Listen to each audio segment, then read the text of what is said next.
นี่มาเบิงนี่คันนี้แหละคันนี้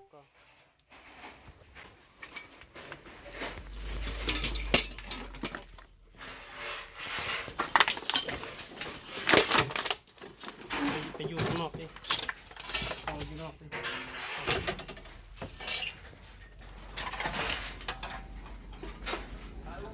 จะวางมัน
อันนี้เขาได้ร้านขนาดนั้น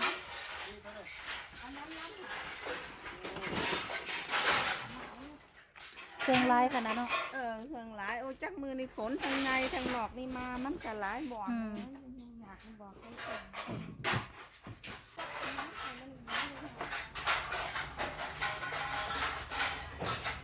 แล้วว่าเท่าไหร่เนี่ย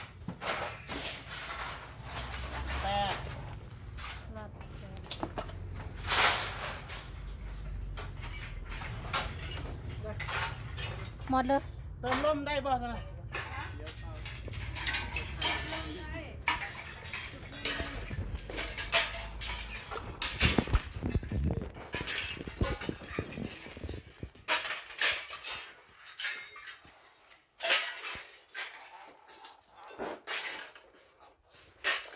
งานแปดต่อเอาไปนั่นงานแปดต่อเฮ้ยบ่ร้านแปดมันบัดมาเอาเท่าไหร่กี่ช่วงขึ้นไปได้เลยจะบอกคงเป็นมาไปเสียดายหลายแล้วก็เจ้าให้คน